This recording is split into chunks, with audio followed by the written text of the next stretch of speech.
Et donc que même une personne qui fait un ouvrage qui est anti-mérite soit obligée de mettre dans les chiffres qu'il y a un rapport direct entre la réussite et le travail, je trouve que ça, c'est quelque chose qui annule une partie de cette idée que si tu as réussi, c'est parce que tu as eu de la chance, et donc il est légitime de te prendre une grande partie de ton argent pour pouvoir le redistribuer. Tu as dit le mot méritocratie. Pour moi, la méritocratie, c'est le genre de mot, si tu veux, qui peut que rassembler les gens.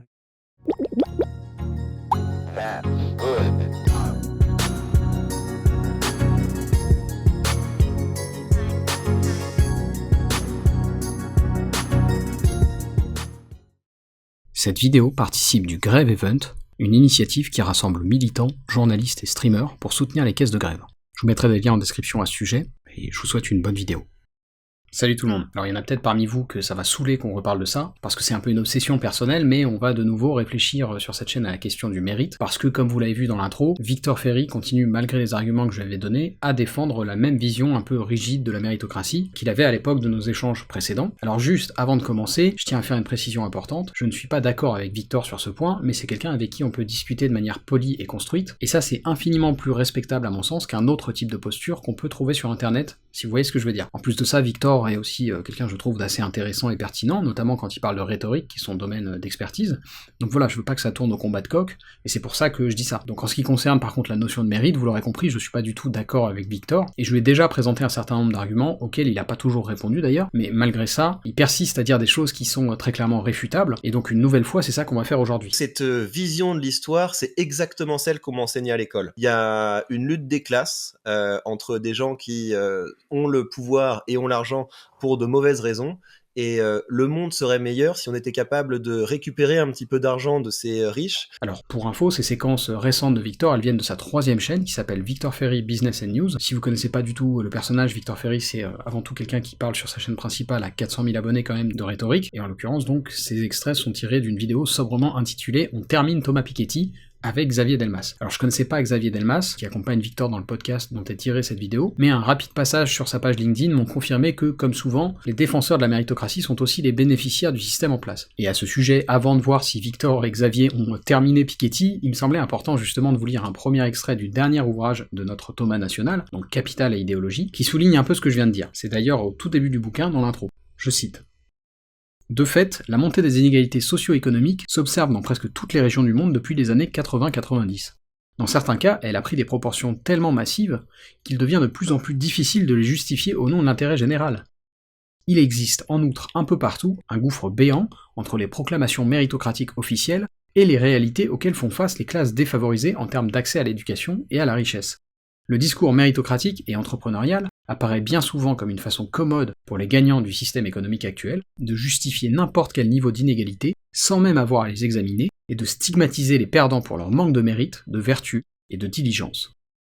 Et c'est un peu ce qu'on voit là, c'est-à-dire que t'as deux gars qui sont dans des délires entrepreneuriaux, qui aiment la finance, qui viennent en fait dire aux gens qu'il faut avoir les mêmes goûts qu'eux, sinon on n'est pas méritant. Et comprenez-moi bien, c'est pas un blâme de leur goût en termes de carrière ce que je fais là. Moi, si vous voulez faire du pognon, bosser dans la finance, etc., j'ai pas tellement de problème avec ça. Non, moi ce qui me dérange, c'est plutôt quand, implicitement, vous sous-entendez que c'est normal que vos choix à vous soient aussi rémunérateurs qu'ils le sont. Parce que c'est là qu'il y a un gros problème dans le raisonnement de Victor. Et on en avait déjà parlé dans les vidéos précédentes, mais oui, le souci c'est celui des inégalités entre les différents métiers. Si vous faites des semaines de 60-70 heures en tant que chef de partie par exemple dans la restauration, vous allez pas gagner extrêmement bien votre vie. Par contre, si vous êtes dans d'autres secteurs comme ceux qu'on a évoqués plus tôt, là vous pouvez avoir des revenus qui sont sans commune mesure. Et c'est ça le problème, ce déséquilibre. Et justement, ça m'a surpris parce que dans cette vidéo sur Piketty, Victor très vite fait référence au bouquin de Markowitz, que je lui avais recommandé à l'époque où on échangeait régulièrement. Et il dit ceci. Et donc j'ai mis le nez dans un ouvrage qui s'appelle The Meritocracy Trap, et c'est un livre qui est censé dénoncer l'idée que les riches sont méritants, et il montre très clairement dans les enquêtes qui sont menées que les gens les plus riches sont aussi les gens qui travaillent le plus. Quand on regarde à tous les niveaux du management, de responsabilité, les grands entrepreneurs, etc., ce sont des gens qui travaillent beaucoup plus que les autres. Et ça m'embête un peu parce que j'ai déjà répondu à ça. Et c'est quelque chose dont Markowitz a parlé dans des interviews suite à la sortie de son bouquin, mais chaque société a ses propres biais dans la façon dont elle rémunère le travail, et dont elle accorde de la valeur à certaines occupations plus qu'à d'autres. Et ça c'est un problème parce que du coup ça implique ce que je vous disais plus tôt, à savoir que certaines activités vont être rémunérées beaucoup plus que d'autres, d'une façon qui n'est pas du tout corrélée à la quantité de travail ou d'efforts fournis. Et donc c'est là-dessus où il me semble que même si on est pour la méritocratie, on est bien obligé de reconnaître qu'elle n'existe pas dans les faits. L'exemple que donne Markowitz, c'est celui d'une société de chasseurs-cueilleurs. Dans un tel paradigme socio-économique, les capacités d'un trader ou d'un développeur web, on s'en fout. Et donc les qualités qui font de quelqu'un un bon trader vont lui donner une valeur et un statut social qui est complètement fonction de l'époque et de la culture dans laquelle il s'inscrit. Et il n'y a aucun mérite là-dedans. Si vous avez les qualités qui font de vous un bon développeur web, vous avez juste de la chance d'être né à une époque et dans un contexte où c'est socialement et financièrement valorisé. Alors précision importante, en fait dans cette vidéo, si j'ai bien compris, Victor et Xavier parlent pas directement du livre Capital et idéologie, ils parlent de la bande dessinée, parce qu'apparemment il y a une BD adaptée du bouquin de Piketty. Mais du coup, pour le sujet qui nous occupe, c'est un peu gênant, parce que moi j'ai pas lu la BD, et eux visiblement ils ont pas lu le livre. Pour moi, le point le plus important,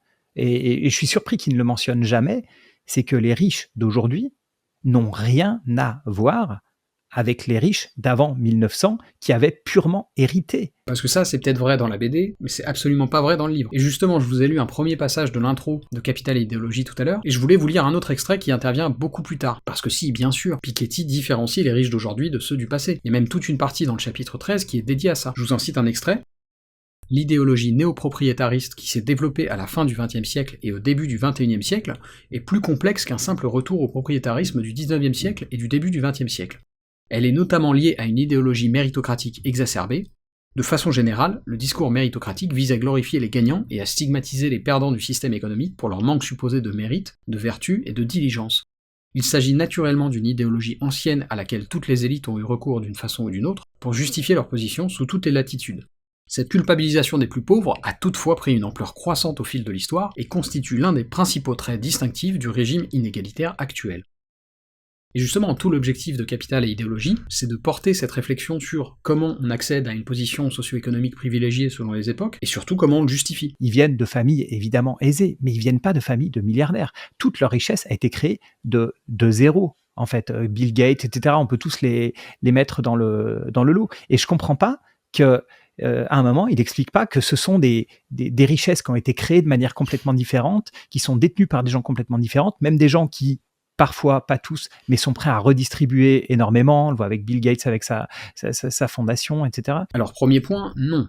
La richesse, ça ne se crée jamais de zéro. Donc déjà, il y a un gros raccourci là, mais c'est un sujet connexe donc je vais pas épiloguer. Ce qui m'intéresse dans cette séquence, c'est aussi le propos sur la philanthropie. Parce que c'est pareil, Xavier Delmas affirme que Piketty ne parle pas des initiatives caritatives des grandes fortunes, et c'est peut-être vrai dans la BD, mais c'est certainement pas vrai dans son bouquin. Et même chose d'ailleurs, dans le chapitre 13, il y a une partie qui est dédiée à ce sujet, et qui s'appelle de l'illusion philanthropique à la sacralisation des milliardaires. Là encore, j'épilogue pas parce que c'est un sujet que j'ai déjà évoqué sur la chaîne, mais j'en profite pour vous rediriger vers un bon bouquin là-dessus, qui s'appelle Quand la charité se fout de l'hôpital, et qui est paru en 2021 et qui a été écrit par Vincent Hédin, qui était un de mes profs quand j'étudiais la communication politique.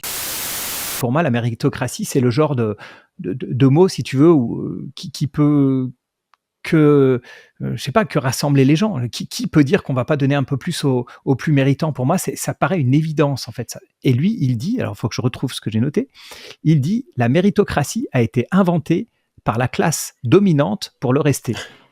Mais oui, et ça, c'est vraiment commun. Tu sais, à l'époque du drama productif où j'ai commencé à être à devoir débattre avec des streamers d'extrême gauche, pour eux c'est évident. Pour eux c'est un fait. La méritocratie, c'est une illusion qui est là pour donner l'illusion aux riches d'être riches par la force de leur travail. Alors comme je vous le disais, c'est pas un sujet nouveau pour Victor, et ce qui m'embête encore une fois, c'est qu'il refuse d'entendre une partie des arguments qu'on lui donne. Et vous l'avez vu le piège rhétorique de Victor là? Je vous le repasse. Pour eux c'est un fait. La méritocratie, c'est une illusion qui est là pour donner l'illusion aux riches d'être riches par la force de leur travail. Là, il fait une fausse équivalence entre travail et mérite. Et précisément, on l'a montré plus tôt avec l'exemple du chef de parti, mais le travail n'est pas le mérite. Sinon, on met un taux horaire fixe équivalent pour tout le monde. Mais dès lors que tu dis qu'à horaire équivalent, les revenus ne sont pas les mêmes d'un job à un autre, tu admets que le mérite et le travail sont deux choses distinctes. Et croyez pas que je milite pour ça, hein. Moi je considère pas que tous les jobs doivent être strictement rémunérés de la même manière. Ce que je veux vous montrer, c'est que les inégalités existantes sont bien le fruit d'un parti pris idéologique. Et si tu veux, moi je comprends comment il justifie ça, parce que il a une pensée qui est tout à fait collectiviste. Ton argent, tu dois le redonner avec ceux qui ont permis ta réussite. Il y a quelque chose qui prennent jamais en compte dans cette réflexion et qui, moi, me semble évident, c'est que, et dans ce cas-là, on part tous du même point. Enfin, si effectivement, on a les gens qui sont devenus riches, ont bénéficié d'une éducation collective, ils ont bénéficié du savoir accumulé par les générations précédentes, bah, d'autres aussi. Mais tout le monde n'est pas arrivé à leur niveau. Donc ça veut dire qu'il y a eu quand même certains choix qui ont été effectués à un moment. Ils ont pris certaines décisions plutôt que d'autres, ils ont pris certains risques plutôt que d'autres, qui expliquent une partie de leur succès. Mais ça, si on commence à rentrer là-dedans, dans le fait que c'est possible de faire des choix meilleurs que d'autres, toute la pyramide collectiviste s'effondre. Mais il n'y a rien qui s'effondre en fait. Et ça m'embête encore une fois parce que vraiment, j'ai l'impression que Victor refuse d'entendre une partie des arguments qui lui sont présentés. Premier point, c'est non. C'est pas parce que chacun bénéficie des infrastructures et des institutions collectives qu'on part tous sur un pied d'égalité. Ça n'a pas de sens de dire ça. Et tu vois bien qu'on a tous des aptitudes et des talents qui sont différents. Mais surtout, encore une fois, personne ne nie le fait que les choix ont un impact sur la réussite. Bien sûr que si tu prends la décision A plutôt que la décision B, ça va pas du tout avoir les mêmes conséquences. Mais les choix que tu fais sont le fruit d'une causalité riche et complexe, et tu peux pas prendre juste la face visible de cette chaîne causale pour justifier de ton mérite. Mais poursuivons. On sort de la pauvreté en apprenant à gagner de l'argent. On sort de la pauvreté en apprenant à faire des choix.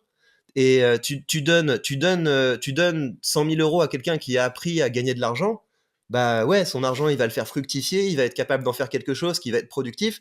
Tu donnes 100 000 euros à quelqu'un qui ne sait pas comment on gagne de l'argent, effectivement, ça va s'évaporer. Alors là, je suis pas en désaccord avec tout ça, hein. C'est vrai ce qu'il dit là, Victor. Par contre, je vois toujours pas le rapport avec le mérite. Le fait que vous ayez appris à faire des bons choix d'investissement, ce n'est pas une question de mérite. Pour savoir investir, il y a tout un tas de conditions. Faut que vous viviez déjà dans un cadre où vous pouvez matériellement le faire. Par exemple, si vous avez grandi en Syrie ou au Yémen au XXIe siècle, statistiquement, c'est probablement pas gagné. Mais même si vous avez grandi en France ou aux États-Unis, par exemple, il faut avoir le goût de ça. Hein. Ce qui est crucialement manquant dans le raisonnement qu'on entend là, c'est qu'on a une influence absolument minime sur nos goûts. Et l'exemple un peu bateau que je donne souvent, c'est celui de la viande. Si vous commandez une pièce de viande au resto, dans l'absolu, vous êtes libre de demander la cuisson que vous voulez. Personne va vous dire « Ah non, non, tu prends un steak bien cuit et puis c'est tout ». Donc d'apparence, vous êtes libre de votre choix. Mais si vous aimez la viande saignante, est-ce que vous êtes vraiment libre de commander un steak bien cuit? Et je pense que vous avez compris où je veux en venir avec cet exemple un peu con, on ne choisit pas ses goûts, ses préférences. Et venir dire qu'un tel est méritant parce qu'il a des penchants pour des domaines très rémunérateurs, ça revient à prétendre que nos goûts nous rendent méritants. Et je pense sincèrement que c'est un argument qui ne tient pas. Tu donnes 100 000 euros à quelqu'un qui ne sait pas comment on gagne de l'argent, effectivement, ça va s'évaporer. Mais si on rentre là-dedans, eh bien, on rentre dans la question des choix individuels. Du fait qu'il y a certains choix qui nous rapprochent du succès et certains choix qui nous éloignent du succès. Mais quand on commence à rentrer dans ce terrain avec l'idéologie contemporaine, on se fait immédiatement insulter, t'es qu'une espèce de coach en développement personnel, les gens ne peuvent pas, etc. On est déterminé. Donc il y a vraiment toute une idéologie derrière ça qui est déterministe et qui est profondément anti-humaniste, et ça me hérisse un petit peu. Alors là, il y a plusieurs choses. Déjà, ça m'agace un peu quand Victor prétend, et il le fait régulièrement, que les autres font de l'idéologie et pas lui. Et sur ce premier point, j'ai une citation un peu violente du bouquin de Piketty, mais qui semble appropriée, donc je vais quand même vous la lire, en espérant que ça ne vexera pas Victor. Je cite. « Ce faisant, je n'ignore pas qu'il existe également un usage péjoratif de la notion d'idéologie, et que cet usage est parfois justifié. Est souvent qualifié d'idéologique, une vision caractérisée par le dogmatisme et le manque de souci pour les faits. Le problème est que ceux qui se revendiquent du pragmatisme absolu sont souvent les plus idéologiques de tous, au sens péjoratif. Leur posture prétendument post-idéologique dissimule mal leur manque d'intérêt pour les faits, l'ampleur de leur ignorance historique, la lourdeur de leurs présupposés et de leur égoïsme de classe. » Alors je pense pas que Victor soit ignorant et égoïste, hein, c'est pas ce que je dis. Par contre, je pense qu'il a tort de considérer que le discours déterministe est idéologique, et pas le sien. Ça, c'est le premier point. Mais surtout, pour en revenir à la séquence que je vous ai passée juste avant, Victor dit la chose suivante. Donc il y a vraiment toute une idéologie derrière ça qui est déterministe et qui est profondément anti-humaniste, et ça me hérisse un petit peu. Et ça va être compliqué à défendre, parce que justement, de mon expérience, développer une pensée déterministe, c'est-à-dire une pensée qui considère que les individus sont moins libres qu'on ne le croit, ça m'a rendu beaucoup plus humble et plus tolérant, parce que je me suis mis à considérer que mes succès, je les devais à plus que ma petite personne, et à regarder les échecs des autres comme très circonstanciels justement, et pas imputables à leur manque de mérite ou je sais pas quoi. Il va falloir m'expliquer en quoi tout ça c'est anti-humaniste, mais passons. Souvent, les gens qui surperforment dans un domaine, c'est pas des gens qui bossent plus que les autres.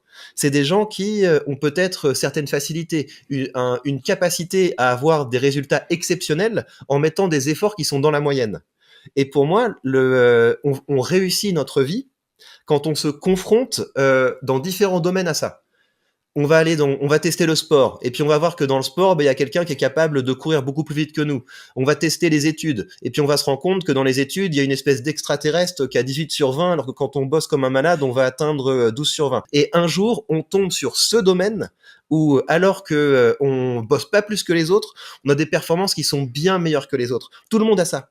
Je suis vraiment convaincu que tout le monde, dans un domaine, est capable, sans se forcer, en prenant du plaisir, à absolument surperformer. Alors je suis plutôt d'accord là aussi avec ça, mais c'est plus de l'ordre de l'intuition pour le coup, parce que je me suis pas vraiment renseigné sur le sujet, mais effectivement je pense comme Victor que chacun de nous a des tendances et des aptitudes variées, et qu'on a tous un choix restreint d'options pour exploiter ces aptitudes. Donc j'ai aucun problème avec ce qu'il dit là, si ce n'est que, encore une fois, si le domaine dans lequel vous surperformez est une niche dans laquelle les intérêts financiers sont faibles, vous n'allez pas être rémunéré correctement. Et il parle de sport, très bien, prenons cet exemple. Si votre talent c'est le foot ou le basket, vous allez probablement beaucoup mieux gagner votre vie que si votre talent c'est le ski de fond, parce que notre société ne valorise pas ces sports de la même manière. Est-ce que pour autant un footballeur est plus méritant qu'un skieur ? Mais il me semble pas. Et une société qui marche, c'est une société qui donne la possibilité à ses membres de pouvoir tester différentes choses, et au bout d'un moment, on tombe dans cet endroit où on se dit, mais en fait, c'est facile, en fait, j'y arrive, en fait, ça marche.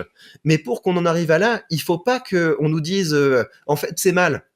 Voilà, t'as réussi là, tu commences à réussir dans ce domaine, tu commences à t'élever dans ce domaine, mais en fait c'est mal. Regarde, on va prendre un petit peu de ta performance et puis on va aider les autres. Et là encore, je partage le diagnostic de Victor, mais pas sa conclusion. C'est pas que c'est mal de réussir et qu'il faut ponctionner les riches pour les punir ou les sanctionner de leur réussite, c'est pas ça. Simplement, si tu as réussi en vertu d'institutions collectives, ta réussite est la tienne, mais elle est aussi celle du système qui t'a permis de réussir. Et c'est pour ça que les impôts c'est un principe juste, parce que c'est une façon de pérenniser ce qu'il y a de bon dans ce schéma et qui t'a permis d'accéder au succès, pour que comme toi, les générations futures puissent en bénéficier. Et je vois pas du tout où est le vice là-dedans, au contraire, ça m'apparaît comme un cercle vertueux, et ce sera le sens de ma conclusion. Je ne comprends pas cette opposition à la redistribution. Notamment parce que justement, Victor dit que c'est bien que les gens aient la latitude d'expérimenter, de tâtonner, pour trouver leur voie et savoir dans quel domaine leurs aptitudes leur permettent d'être productifs et de s'épanouir. Et moi je partage complètement cet objectif. Je pense que c'est une bonne idée. Mais est-ce que cet objectif ne serait pas justement plus facile à réaliser dans une société où il y a une meilleure redistribution, dans une société où on n'est pas obligé de faire des tafs alimentaires avilissants quand justement on n'a pas encore trouvé sa voie? Perso, je pense que si.